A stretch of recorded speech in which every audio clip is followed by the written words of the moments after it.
Oh my god, the tag team division is saved. Oh my god. Team Hell No is back together. I can't believe it after all these years. Are you fucking kidding me? Do you really think that anybody should be really excited about one of Daniel Bryan's weakest parts of his WWE career? Team Hell No? Seriously, is anyone like really excited for this? Because I'm telling you right now, I was not excited when Team Hell No happened before. Does anyone realize that Team Hell No was put together for them because they didn't have anything for Daniel Bryan at the time? They were like, well, what are we gonna do? We gotta figure out something for Daniel Bryan. How about we put him together with Kane? That would be a hell idea. We could call him Team Hell No. That's all it was. That's all it was. Was Team Hell No was their way to put Daniel Bryan with something to have something to do back then. And then they came up with it. They were done with it when the Shield or whatever else. Kane, of course, decided he was going to go and become a bad guy and start working with the Authority. And last time we saw Kane, he was on Raw getting rolled over by Braun Strowman. But tonight we see him out here helping Daniel Bryan. Why? Just why? Let's have Team Hell No tonight. Let's have Daniel Bryan. We don't know what to do with the guy. We don't know if he's gonna resign with us. So let's bring Kane back. But Kane's on Monday Night Raw. It doesn't matter. Well, we only use Kane because Kane is Kane. Come on, seriously. And is anybody in this this creative team have any good ideas? Because this was just awful. Kane is over 50 years old. He is old news. We do not need to see Kane again. And what do we see? Team Hell No. And then the end of the night, Paige makes a tag team match for Extreme Rules where it'll be Team Hell No versus the Bludgeon Brothers. Why? What has Kane and Daniel Bryan, Team Hell No, what have they done to earn a tag team title match? Seriously. Stupid ass booking from people who don't have a goddamn clue. Team Hell No, I couldn't stand Team Hell No. I didn't like any of those. I was so like, I did not like anything that happened back when they did the Dr. Shelby stuff. I couldn't stand that shit with anything. It killed Kane, and it made Daniel Bryan it didn't work for me. It didn't work. So they're like, let's put these two together, and we're going to make a tag team. They're going to win the tag team championships. So Daniel Bryan, who is the hottest babyface in the company, not sure if he's going to resign, and this is what you straddle him with. Teaming up with Kane again. I hope he says, you know what? September 1st is going to mean like September 1st. My contract ends. I'm out of here. I'm going to go to New Japan. He can't be at All In because his contract ends at midnight on pretty much. And his contract ends on September 1st, not September 1st at midnight. Like not on September 31st into September 1st at midnight. No, the whole day in September 1st. And of course, he doesn't have a no-compete clause, which is fine, but he won't be all in if he doesn't resign. He's going to be going, hopefully, to Japan because he deserves better than this. This was pathetic. Absolutely stupid. The fact that you're going to bring this guy back into something that he doesn't need to do. Daniel Bryan is above the tag team championships. He should be going and hunting for the WWE championship. Yes, I know Rusev was going for the title at Extreme Rules, which we did not see AJ Styles tonight, which I'm not mad about. We don't have to see him every single week, which is fine. But Daniel Bryan into the tag team division. Is this supposed to help resurrect the tag team division? What happens after after this whole Team Hell No thing goes through up until probably SummerSlam if they win the tag team titles at? I'm hoping it's a swerve and you'll have Daniel Bryan at Extreme Rules get double crossed by Kane with Kane beating the hell out of him. And it always just a ruse and whatever else. But that was your end of SmackDown Live tonight. We started SmackDown Live with, of course, the Bludgeon Brothers on Miz TV, which I don't understand what the hell Miz was thinking. I don't understand at all what he was thinking. Also, we had Sanity get their first set of action tonight, and we're just gonna bury superstars who come up from NXT and halt their momentum before it even gets going. I'm just gonna say that. Xavier Woods versus Rusev was also a pretty decent match tonight. Xavier Woods, out of all three members of the New Day, we know what Kofi Kingston can do. He's been here for way before the New Day. This guy's been up and down WWE's ladder. Should have been WWE champion in 2009, but we're not going to go there. Xavier Woods is definitely an underrated guy. Him and Big E can both go in the ring. There's reports going out that Xavier Woods, Big E, and Kofi Kingston are not going to be as much. They're still going to be the New Day, but they're going to be doing more singles action like we saw last week. We saw at the pay-per-view last week. We saw last week Big E, and tonight we saw Xavier Woods. That's fine, but I really want them to kill the New Day because the New Day gimmick is just bleh. I'm over it. I'm tired of it. It's just pathetic now, and they're just grasping at straws trying to keep this team relevant. It's time to end the New Day. If you want Xavier Woods and Big E, if you want two of these guys to be a tag team, that's fine, but the trio of the New Day should be over with. It's time for that to end. Also, by the way, we were supposed to see Shinsuke Nakamura versus Jeff Hardy tonight, but apparently, and I just saw this before I got on here, that the reason that Shinsuke Nakamura was not available for tonight was that he got bit by a police dog last night while at the house show that they did. I guess the police dog was called to the arena. It sniffed by Shinsuke Nakamura's leg and then bit Shinsuke Nakamura, so he was not injured in a match. He was injured by a really mean dog. So he'll probably be fine by next week, but Shinsuke Nakamura was injured by a dog and not by a wrestling move, so it's not anything bad for him to be out for a very long time. He'll probably just get the week off, which is fine, and we'll see him next week, and maybe possibly we'll see Jeff Hardy versus Shinsuke Nakamura at Extreme Rules for the United States Championship, and maybe Shinsuke Nakamura wins the title. So that's what we got to say about that. And of course, Eric Young of Sanity came to play and took on Jeff Hardy in a pretty decent match. We'll talk about that later. Of course, anybody who was watching this match, as soon as Sanity came out, you're probably thinking to yourself, when is Jimmy and Jay going to get involved after what happened last week? And of course, lo and behold, at the end of the match, they get involved. The thing breaks down, and then of course we go to commercial break, and we get a 6-man tag player. Holla, holla, holla. Because Creative just doesn't even know what the fuck they're doing. How can we have the Usos and Sanity wrestle each other for the first time? Let's have Jeff Hardy's going to be facing Eric Young tonight. Let's have a 6-man tag match. Hey, Don, I've never seen that before. Good idea. I don't know how this goes, but I'm pretty sure somebody in the back has never seen a 6-man tag team match because, again, we got another 6-man tag team match.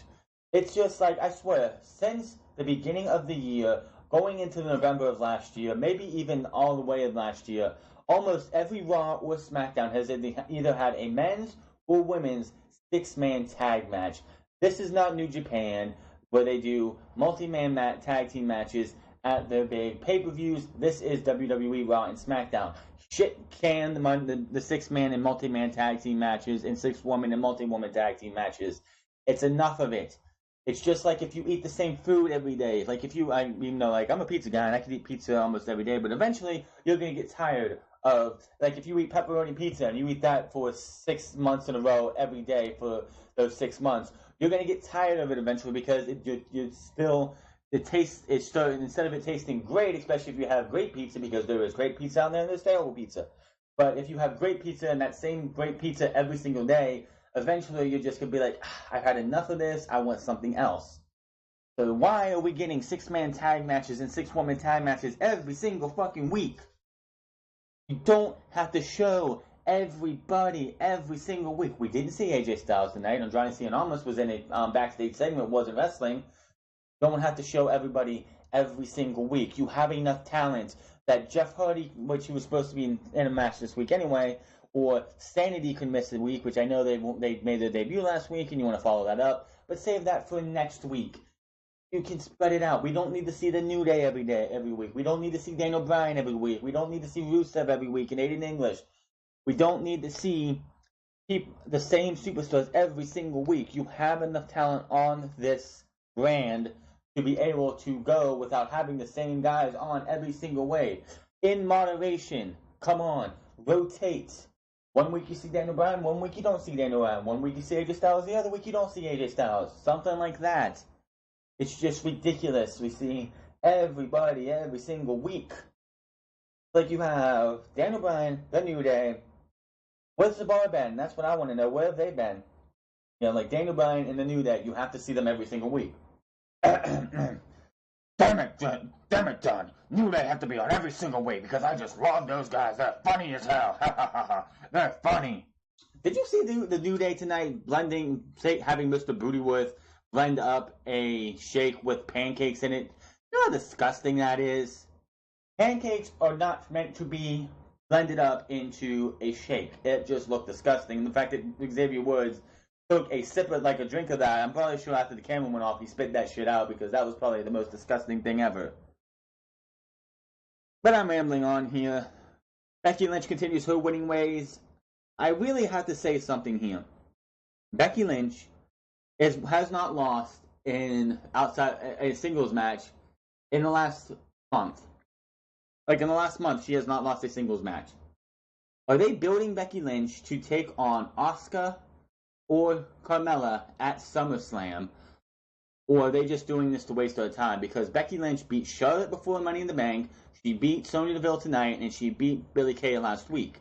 Is she going to be going on this winning streak so they can do the Becky Balboa shit that they did when she won the Women's Championship? Kind of dumb how she said that.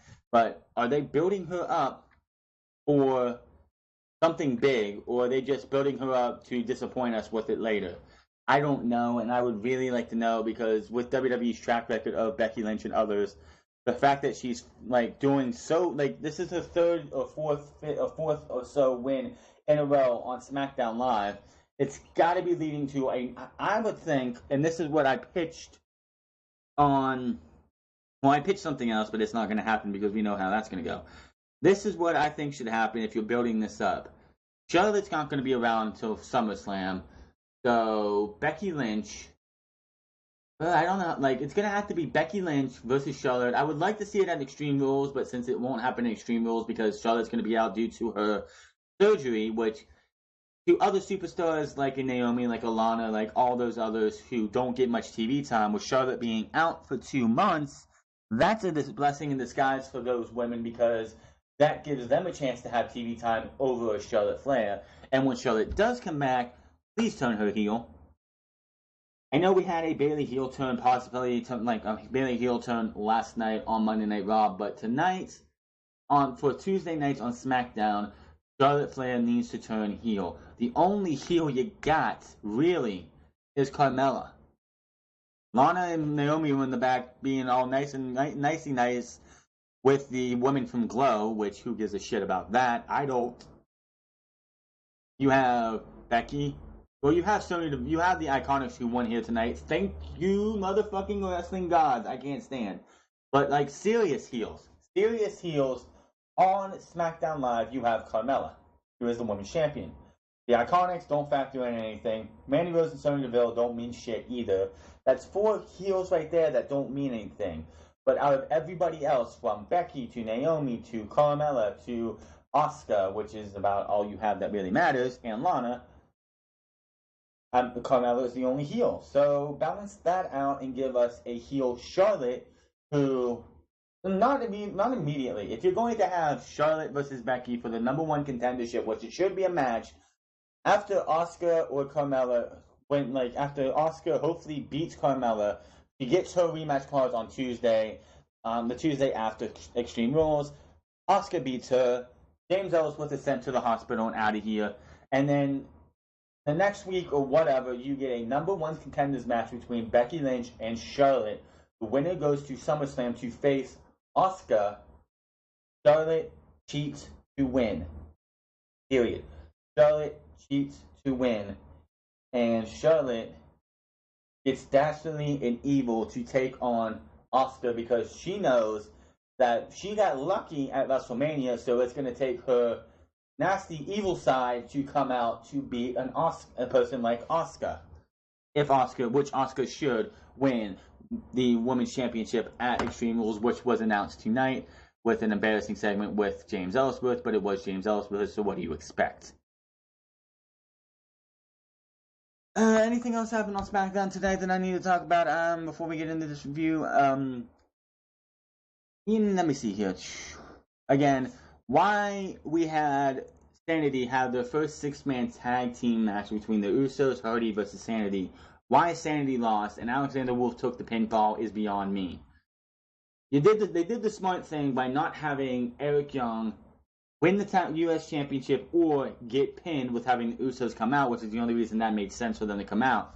But then you have the Usos and Jeff Hardy, who don't need the win, to come out on top. There was no reason for them to come out on top. You have three guys coming from NXT, even though they're not allowed to talk about it. You have three new guys on SmackDown Live who need all the wins they can get right now to rise their stock up enough to be taken as a serious threat on SmackDown Live in WWE, and you have them lose their first time six-man tag team match. Are you serious? Let me think here. Becky Lynch over Sonya Deville, which was an interesting match. Daniel Bryan versus Luke Harper. Oh, that ending just pissed me off so much. I'll talk about that more. Let me see here. Rusev, I will say about this. Rusev has looked tonight. Rusev faced Xavier Woods. I know I talked about it earlier with the New Day. But Rusev tonight looked as focused and as sharp as I think I have ever seen this guy. He was on fire tonight and looked like he is ready for his WWE Championship match at Extreme Rules. When it comes to the Extreme Rules match, we all know that Rusev is not winning, but that's not the point of the match. And a lot of people are probably thinking, oh, this is just a waste of Rusev's time. Why is he going into this match if he's going to lose? Rusev, for the first time in his career, is having a one-on-one match for the WWE Championship. I did not talk about this last week, but I am going to talk about it now. This is a time for Rusev to show up, be as focused and as slick as he can be. I know he's going in this match with AJ Styles, who makes anybody look good, minus Jinder Mahal. Let's not go there. But this is a chance for Rusev to show and open the eyes up of everybody in the back and be like, well, he's actually going to be worth something. Maybe, just maybe, with the performance he has with AJ Styles, he can go into the back and everyone can be like, you did a hell of a job, and maybe something comes out of it for him. You don't always have to win a match to be a winner in WWE. You could lose and still come out on top. Just look at AJ Styles at WrestleMania 33. 34. 32. Yeah, 32. Yeah, 32. AJ Styles comes into the WWE at the Royal Rumble, doesn't do too well in the Royal Rumble. He faces Chris Jericho. He beats him, I believe, at Fastlane. They go to WrestleMania. AJ Styles loses his first WrestleMania. But the very next night, what does WWE do? They have him win a Fatal 4-Way, and AJ Styles was the number one contender going up against Roman Reigns for the WWE Championship, and then he had another match at Extreme Rules, I'm pretty sure, which was before Money in the Bank at the time. It's weird to have Extreme Rules in July after Money in the Bank. But still, AJ Styles, in losing to Chris Jericho in a good match, ended up furthering his career and becoming a number one contender to the WWE Championship 2 months in a row, and then later in the year, he became WWE Champion. So Rusev, going into this match, should not phone it in, should come out there, give WWE his best match ever, which AJ Styles is one of those guys who can pull your best match out of you. And go out there, give WWE reason to be like, well, we got to take a second look at this guy and give this guy more chances like he should have gotten last year. If Jinder Mahal wouldn't have came back to the WWE and they wanted to do the whole foreign heel WWE champion, Rusev would have been the guy who did it. Maybe with this match at Extreme Rules that AJ Styles and Rusev have, maybe 6 months from now, maybe next year, it might take a while, but if Rusev puts on a great performance against AJ Styles, which after tonight's performance against Xavier Woods, I can see Rusev helping his career more than hurting it. So we will have to wait and see what happens, but I can see Rusev coming out like AJ Styles. You don't have to worry about. This guy is not going anywhere. There's nothing he could do to hurt his career with his in-ring work. But Rusev coming out of Extreme Rules could look a hell of a lot better in the feet that he could at any other time, but we'll have to wait and see. Smackdown Live, of course, opened up with the Bludgeon Brothers on Miz TV. I don't get this at all. Why you would have the Bludgeon Brothers come out. Of course, you had the Bludgeon Brothers come out, and the Miz showed what happened last week with Daniel Bryan. He was like, we're going to have what he's like, this is Act 1, where Daniel Bryan was being asked by Renee Young if he asked Renee Young if he's ready to take on anybody. She said yes. And he's like, Act 2 was Daniel Bryan coming in between the Bludgeon Brothers, and Act 3 was when they powerbombed him during the gauntlet match last week. When it came to the end of this show, I'm still not happy with how that went. He is scared shitless this entire time. I would be too.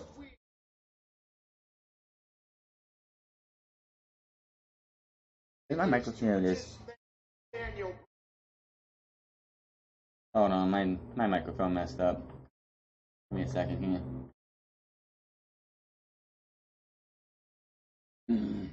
Not liking that. Sorry about that, guy.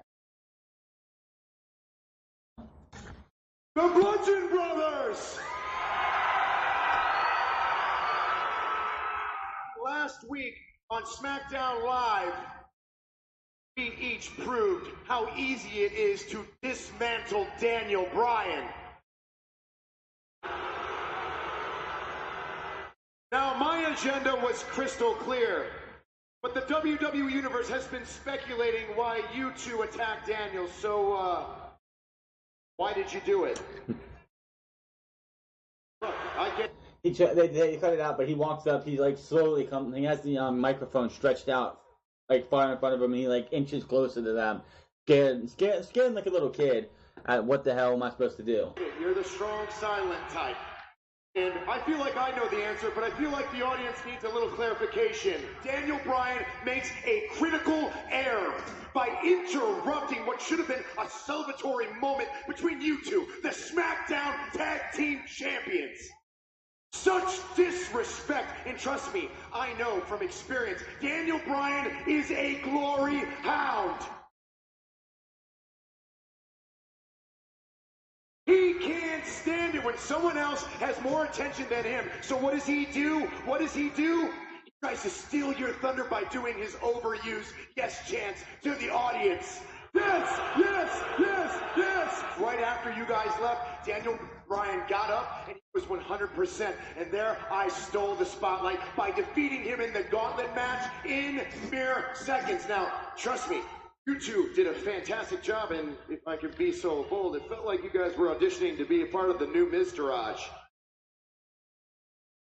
Yeah, Miz, I don't think so. You see, I'm not really taking applications, but if you guys want to be grips on my new hit film, Rough Rough Ref, and you guys... Harper slaps the microphone out of his hand. Miz. Daniel Bryan comes out and Miz starts talking is like, how dare you start? How dare he interrupt your spotlight again? And he's just running his mouth, and then Daniel Bryan says, "Shut up." Bludgeons, last week you cost me an opportunity at the WWE Championship. I know that you guys are big, bad, and scary, but size isn't nearly as important as heart. And I am not afraid of the two of you, and I'm certainly not afraid of the Miz who's standing behind you. So I'm not out here asking you if you'll fight me.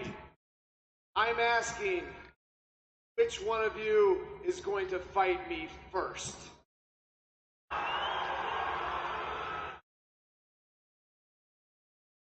well, looks like he's about ready to charge up there when Harper just puts his hand in front of him and stops him. Miz took his jacket off and was ready. Looked like he was ready to do something when he had his hand in between the bludgeons, and Harper grabs the mic on it, like his hand, and pulls it up to him and says, "You just never learn, do you, Daniel? Well, you're gonna tonight. So can someone still please tell me what the beef is with Daniel Bryan? He's like, you're gonna learn, Bryan, and I'm like, what did Daniel Bryan do to you guys? And that I just don't know. Again, we were in the back after this in the New Day with Mr. Bootywurst, and they're making pancake smoothies. Excuse me, while that looked like shit. That was disgusting, and I don't want to see that again. Please, no. Xavier Woods versus Rusev. What a heck of a match this was. Daniel, huge Rusev Day chants from the crowd. New Rusev Day shirt. It's a red shirt that says Happy Rusev Day in black, green, and white. So head over to WWEshop.com and give Rusev that support by buying his Rusev Day shirt. And by the way, I guess AJ Styles is the longest reigning WWE champion in the last 5 years. So good on him. Woods with the headlock at the start. Rusev shoves him off and shoulder tackles Woods. Then Rusev with stomps to Woods. Hurricane Rana by Wood. Big E holds an ouch comic cloud over Rusev's face, which I popped for that one. Rusev's hanging on the ropes, and you just see this like when you in the comics, you would see like a thought bubble come up or a speaking bubble come up, and it just said ouch. I thought that was funny. They go to Spinebuster by Rusev for a 2 count as they go to break. Back from break, and Rusev with the bear hug on Woods. Woods fights out. Jawjack by Woods, rocking Rusev. Woods with some strikes and kicks to Rusev. Discus forearm by Woods. Woods sent onto the apron. Then a step-up kick and a spring DDT for a 2 count. Woods gets Rusev in a fireman's carry, but Rusev gets out. Xavier Woods showing off his strength while getting Rusev in that fireman's carry, because we all know Rusev is a big boy. And for someone as the size of Xavier Woods to be able to get him up was a thing of strength. Kick by Rusev missed. Super kick by Woods. Rusev gets a Samoan drop for a 2 count. Rusev puts Woods on the top rope, but Woods fights out. Rusev runs shoulder first into the post because, I haven't seen that one in a million times. Woods goes up top for the tightrope elbow, but Rusev moves out of the way. Woods gets hit with the roundhouse kick, then the monster kick when Rusev puts in the accolade and taps out, and winner is Rusev. Post-match, Rusev says, tonight was not about Xavier Woods, not about trombones, pancakes, or whatever. Tonight was about AJ Styles. AJ, I know you're watching and scared. You proved that when you punched Aiden in the face. Dueling chants for Rusev Day and AJ Styles. No AJ Styles. Let this be a preview for Extreme Rules. I'm coming for the title, and it will be a great Rusev Day. Mic drop immediately. So, Zink Rusev is ready for the WWE Championship match at Extreme Rules. I think he is, and I cannot wait to see I cannot wait to see that match, because I'm pretty sure it is going to be a good one. Then we had Jeff Hardy in the back again with speaking in tongues, I will say, because I do not understand what he was saying at all. They don't have the audio for it, but that's fine, because all I could say was that he's ready for tonight. So let's see where we're at next. In the back, we have Lana and Naomi bickering about the dance-off from 3 weeks ago when the members of Glow come in. Who fucking cares? I don't watch the Glow on Netflix, and if you want to watch the Gorgeous Ladies of Wrestling, go watch Netflix. I don't care.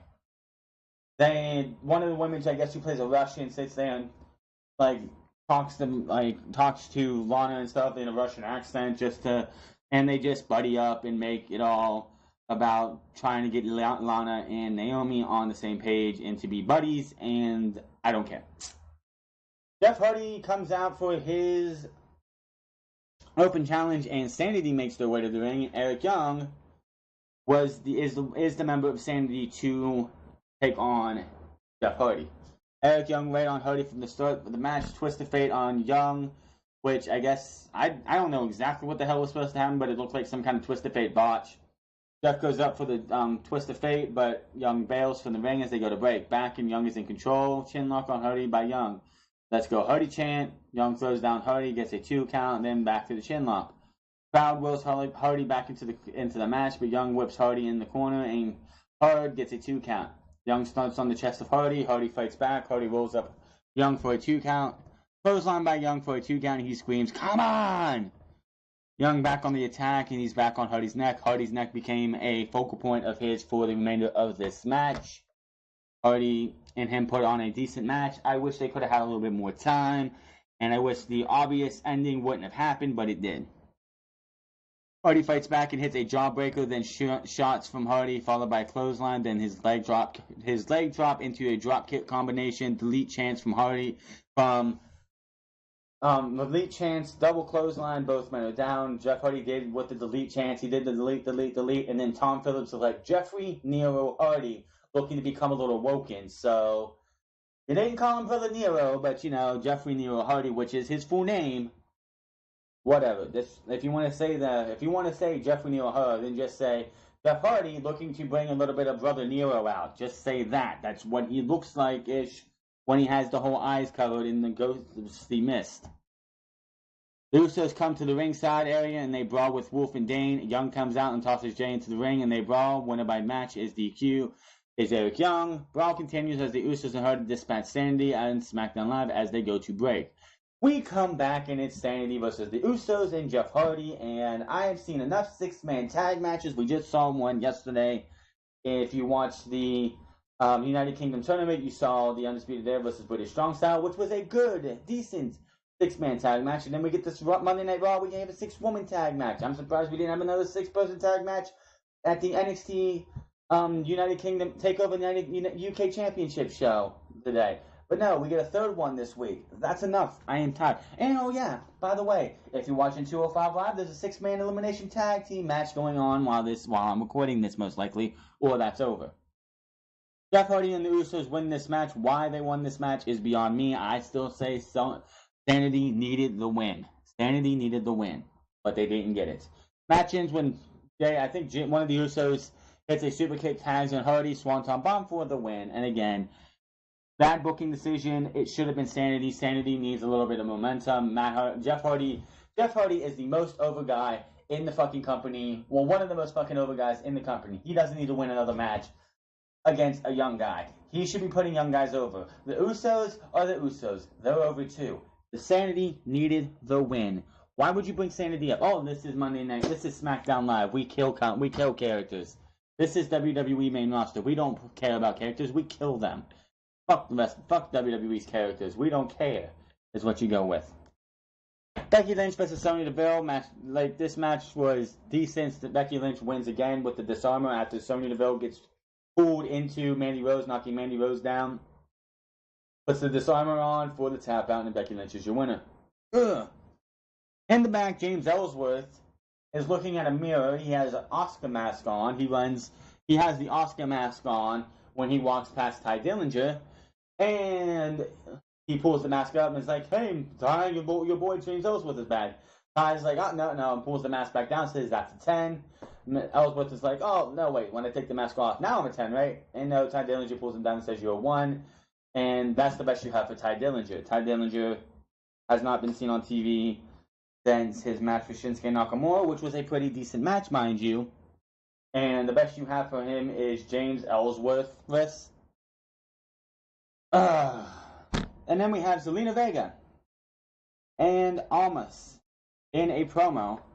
3 weeks ago, she says, we sent a message.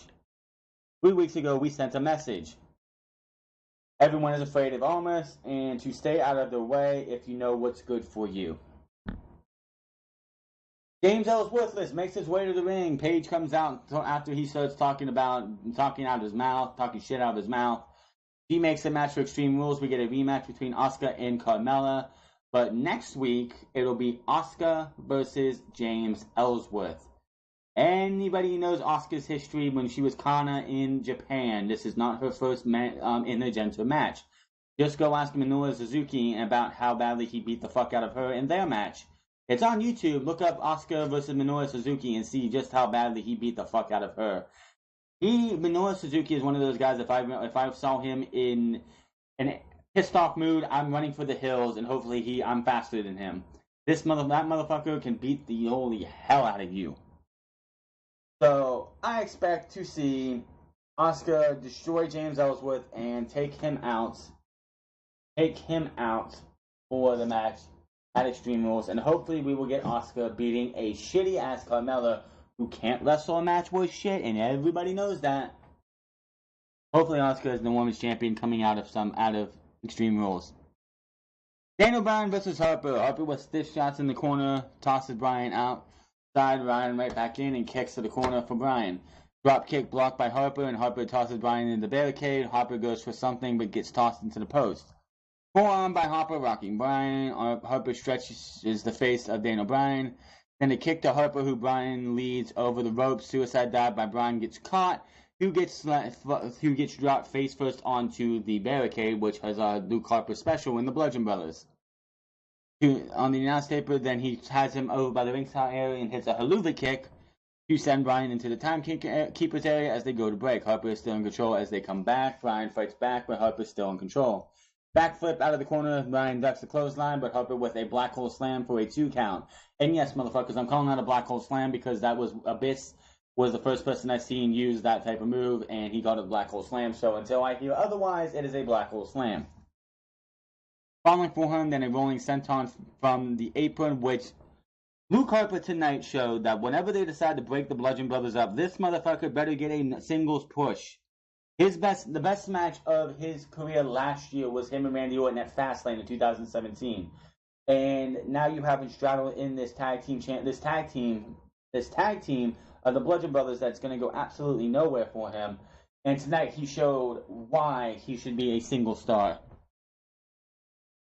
Harper with a submission, but Bryan with a jawbreaker, but Harper hits a forearm to the back and gets a chin lock on Bryan again. Bryan fights back into Harper with a stiff shot, rocking Bryan. Boots to Harper's face, then a drop kick to Harper's arm. Bryan gets the running drop kicks in the corner, third one caught into a Michinoku driver for a 2 count. That was what Corey Graves said. If it wasn't a Michinoku driver, blame Corey Graves. Another forearm to the back of Bryan, then a chin lock, leg vice on Bryan. Bryan fights back and kicks to Harper's body by Bryan, but a drop kick by Harper. Chops in the corner by Harper, then Bryan returns with then a headbutt to Bryan's head, which, of all the people, I've said it, I'm advocating for it, and I want it to end. Headbutts in wrestling need to go. All these problems, especially in WWE, all these problems, you have a concussion, and you're going to let your superstars go out there and hit headbutts. But of all the people on Smackdown Raw, NXT, 205 Live, NXT UK, to hit a headbutt on, you're going to hit Daniel Bryan. A guy that he's one concussion away from being forced to retire again. And if you don't hit a headbutt right, you will have a concussion in no time. So why are you allowing Daniel Bryan to have a headbutt administered to him at all? Are you kidding me? Harper goes for a suplex on the ropes, but Bryan fights off, turns it into a tornado DDT. Yes kicks by Bryan to Harper's shoulder. Harper ducks and hits a kick to the gut. Powerbomb block. Bryan rolls him up for a 2 count. Harper misses the discus clothesline. Bryan puts him in the yes lock, and Eric Rowan comes in and beats down Daniel Bryan. Winner by DQ is Daniel Bryan. They're beating him down, and all of a sudden you hear, it's Kane. Really, it's Kane. The guy who is in the midst of running for mayor. The guy who is in the midst of running for mayor is on Smackdown Live, hoping Daniel Bryan get rid of the Bludgeon Brothers. Then, after they do that, Daniel Bryan looks like, what the fuck's going on? Why the hell is Kane out here? Last time he remembers seeing Kane, and he was an active competitor, Kane was beating the holy piss out of him as a member of the Authority. So Daniel Bryan backs away into the corner. Kane just looks off. He walks up to him a little bit, pulls his arms out, and he wants to hug. Daniel Bryan's like, no, no, no, no, no. I was like, please just leave the ring. Please just leave the ring. So what eventually happens, they hug. Of course they do. Team Hell No is back. The tag team division is saved. No, it's not. The reason the Team Hell No is back together is the same reason Team Hell No was put together in the first place. They have nothing for Daniel Bryan. So what do? Let's get Team Hell No back together. Kane's doing nothing. Kane! Hey, Glenn, can you come to Smackdown on June 26th? We're gonna need you to team up with Daniel Bryan so you can bring back Team Hell No. I like Wood. How do people do that? How does JD do that? I can't do that real well. But yeah, we have Daniel Bryan and Kane teaming together again. My word, I don't know what to tell you.